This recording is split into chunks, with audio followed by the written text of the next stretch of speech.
This is Football at 4. Football at 4, powered by the Inside the Birds podcast. Andrew DiCecco is here. We've got plenty to discuss. It's brought to you by Bet365. Whatever the sport, whatever the moment, it's never ordinary. Bet365.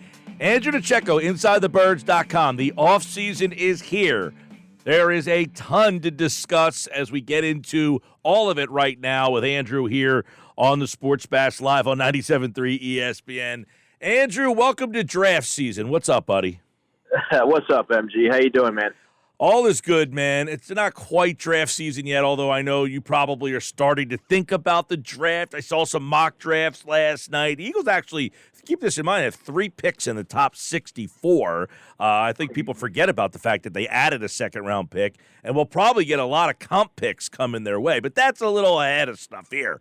I want to get your thoughts on the state of this team today as we're hearing all the rumblings about Nick Sirianni and his future. When you watch this team all season and his body of work, what is your thoughts on the future of Nick Sirianni?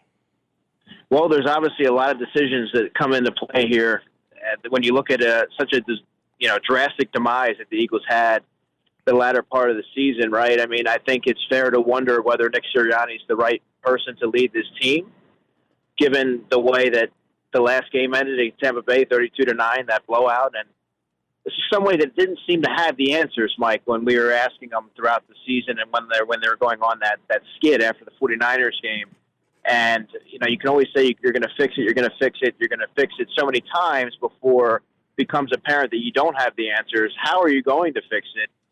So I think when you're looking at it, bringing it up to speed present day, it now becomes when Sirianni has that meeting with Jeffrey Lurie, he better have a stud offensive coordinator and defensive coordinator in mind in order to fix this, or something pretty good, because I don't think that they're going to be willing to settle for a run-it-back situation, or we're going to bring this guy back, but we're going to get a new DC type of thing. He's going to have to come with a solid plan of attack, and not only that, but how are they going to execute that? That's what's really going to come into play here. You can have it on paper and have it sound good, but you have to be able to find, a way to execute the vision. Yeah, so. Andrew, the report from Diana Rossini basically said, look, they're going to have a meeting. Lurie wants to hear the plan. Roseman and Sirianni are making calls. I mean, that first report, it made it sound like he was safe. Well, now it's like, no, I want to hear what this plan is. So what do you think Lurie wants to hear? You think he goes into this thinking, I'm getting rid of this guy unless he blows me over? Or is he going into this, I really want to keep this guy? Well, I think it's kind of like a Doug Peterson situation where it's like, I like the guy. I think he does have some promise here as the head coach of this football team. I don't want to fire him, but if I'm not getting the answer that I'm hoping for, or something that's really going to sway me one way or the other, that he's going to be the guy that sends the team in the right direction next season, given the talent that they have, you don't want to squander this opportunity. They may have to look in another direction. So I think that they want to be blown away by what Nick Sirianni has to say. And these couple of days here have presumably given Nick Sirianni an opportunity to reevaluate and get some coordinators in line and a sound plan of attack to right this ship here, because it was an unprecedented drop off. It was a free fall, and anything short of a consistent, solid plan is not going to be acceptable to Jeffrey Lurie, and it shouldn't be. So unacceptable. So Sirianni goes in and he has a plan. I don't know what that plan is, but if his plan includes retaining Brian Johnson, or if they tell him, you need to retain Brian Johnson. I mean, he's getting interviews for head coaching jobs. I don't know what you make of all that, but do you see Brian Johnson returning? Before the Giants game, I was, almost assured that he was coming back, because you don't want to be the organization that constantly turns over coordinators and even the head coach, as we're speaking right now on it. But it's fair to question whether or not you just need a complete overhaul and get some new voices and fresh perspective in there to maximize the personnel and maximize just the window of opportunity that you have here. But then there's the other side of it where just Jalen Hurts needs some stability as well, right? To bring in another offensive coordinator, he hasn't had a ton of stability, and I also think it's fair to say that I think Brian Johnson needs more of an opportunity to fully call plays and have. We don't even know how much autonomy he has, but based on the knowledge that I have and what I've seen, the offense to me this season, Mike, looked much more like the offense early 2021 when Nick Sirianni was calling the plays than any of the offenses that Brian Johnson has helmed, whether at Florida, Mississippi State, and things like that. So I think it's fair to question how much autonomy he even had. And when you're looking at it in those terms, I mean, you got to give the guy a fair shake before you're willing to move on. And then when Jalen Hurts is the number one factor in the equation here, and you got to make him happy. And I think having some stability there from an offensive coordinator standpoint is going to be instrumental in getting him back to MVP form. Interesting. So Brian Johnson, we'll see if he's a guy who's back. Your thoughts on the defensive side of the ball? I would imagine that coordinator-wise, you're going to see something new. But I guess my question for you would be, are we going to see a new scheme? Are they going to bring back and look for another Fangio type, or do you think it's time to move on from that? I think the proof is in the pudding there. I think the Vic Fangio scheme is going to be scrapped. It's something that's the league is caught up to, as they will for any scheme. But right now, to run it back and with that same scheme, and you're not going to be able to completely overhaul your personnel, which obviously was not a good fit for that scheme, I think that would be malpractice. So I think they're going to have to kind of go back to the drawing board, figure out what scheme best fits the personnel that they currently have, and how do you want to approach the draft and free agency, and then sort of build off of that. But I certainly don't. I would not expect a defensive structure, much like we've seen, because obviously it's not working, and they're ill-equipped to run that with who they have from a personnel standpoint. All right, Andrew DiCecco, InsideTheBirds.com. The offseason's here. I guess I'll just flat out ask you: do you think Sirianni tomorrow makes it, or do you think Jeffrey Lurie lets him go? I think he makes it. The longer this goes on, if you're going to part ways with someone, I think you kind of already have that idea in your mind, and you're more apt to act on that quickly rather than let it drag on, especially as other head coaching candidates are sitting out there and they're going through different interviews and things like that. You don't want to miss some of the cream of the crop, so to speak. So I have a feeling 60-40 that he's safe. Okay. All right. Now let's take a look at some personnel with Andrew. You were around this team all year long. You got some decisions to make. Let's start on the defense because there's a lot of them. I don't know if you've thought about it yet, but is there a way to get out of the Bradbury, and I guess I'll throw Slay in there. Not that, he had a terrible year, but he's getting older. He got hurt again. He's got a lot of money. Are those two guys back, or is there a way to get out of that? By the way, for those who may not have heard, Slay did avoid serious injury to his back, and he should be full go within a few weeks, as he said yesterday. So that certainly helps, especially when you're factoring in age, and he is the team's top corner. You don't want it to alter his off-season preparation. So he should be fine. But in terms of Bradbury, that's where it's really tricky. When you look at the sizable chunk of money that's allocated to him, I don't know how you're able to kind of just, we're going to eat that. I don't know how you're able to justify that. But if you do keep him on board, Mike, there are certain things you can do with him that I was mulling over. Maybe you turn him into a safety, kind of like a Corey Graham-esque type of player as the third safety. Now, he'd be a very expensive third safety, but if you can't scrap the player, and you're certainly no one's going to be lining up to trade for him, you have to figure out a way to maximize what he's able to give you at this juncture of his career. I think he can play some safety, but I also think that he can be a specialty type player that you bring in to cover up these tight ends and things of that nature. I think he does have a purpose. He has some good length and can cover, but you don't want him on the boundary again. He sort of fell off a cliff this year. He's only going to in that regard next season, so to expect him to kind of bounce back is not really likely. But I do think that he offers something that you can kind of find a way, and a lot of it's going to be contingent upon who they hire as a defensive coordinator. But I think as someone who can be a a tight end specialist and cover that up, and maybe you have him as a rotational safety there.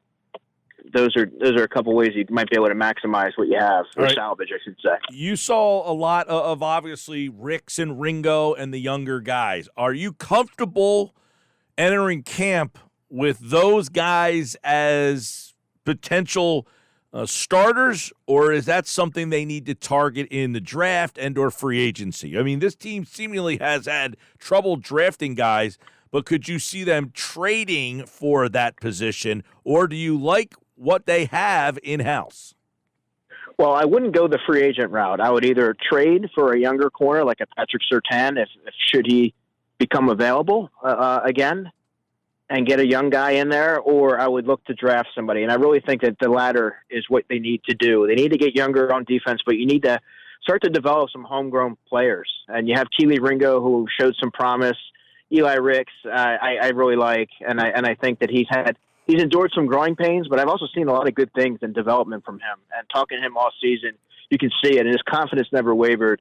I don't know that he'll go into the season penciled in as a starter. In fact, I would assuredly say that the team wouldn't bank on that. But he's going to be a piece in the secondary for the future. They like him.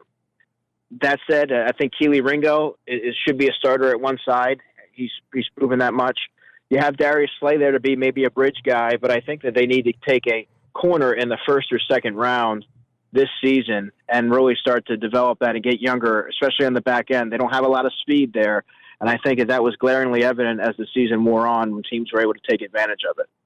All right, let's look at Sidney Brown. That injury is unfortunate because he seemed like one of the few young guys that maybe you could start and count on next year. But when you look at that safety position now, you got Byard on a one-year deal, Blankenship.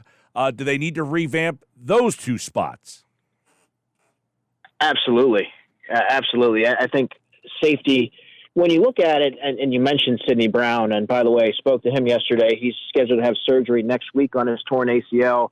Really, really positive guy, optimistic, ready to attack the rehab process, but not having him in, you don't want to count him in because the extensive recovery process that's entailed with the ACL, it's going to impact his start to the season. And I think that he could be a third safety next year, but he's going to take some time to gradually be implemented in the defense. So I don't know, depending on how the team feels about Reed Blankenship. I think to me, Reed proved that he's a solid depth player, but there were cracks into his game that I thought were, they lent to some leaks and some missed tackles and him wearing down. He looked like he lost a lot of weight this season compared to when training camp started. And you started to see running backs and players like that take a toll on him when he had to tackle him one-on-one. And I think he's probably best suited to be a number 3 safety, but I think he can be a high-end 3 safety, but they need to get 2 players in there. And to me, I think you draft one.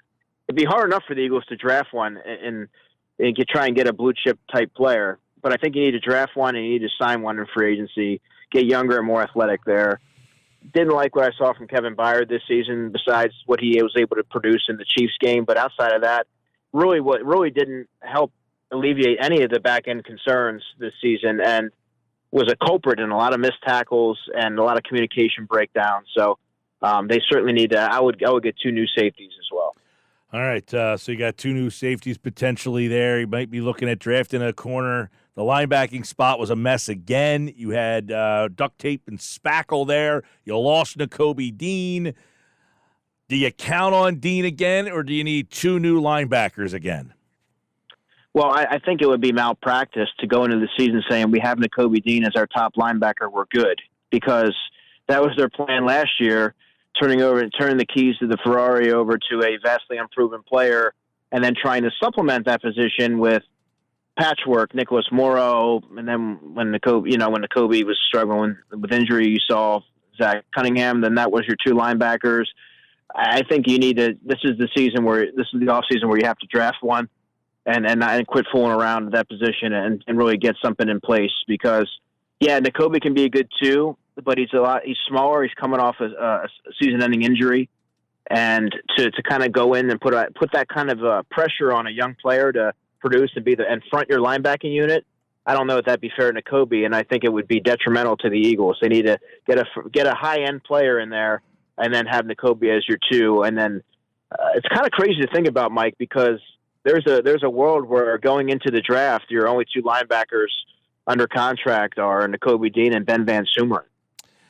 Yeah, the linebacking situation was not good this year. I mean, Dean got hurt, and then they had Morrow, and Morrow, just a journeyman guy. I mean, Cunningham was solid, but, he just was, good, not great, average, I guess you could say. I mean, obviously, teams were picking on the linebackers, the safeties in the middle of the field during this, 2-month slump that they went through. So they need a revamping of there.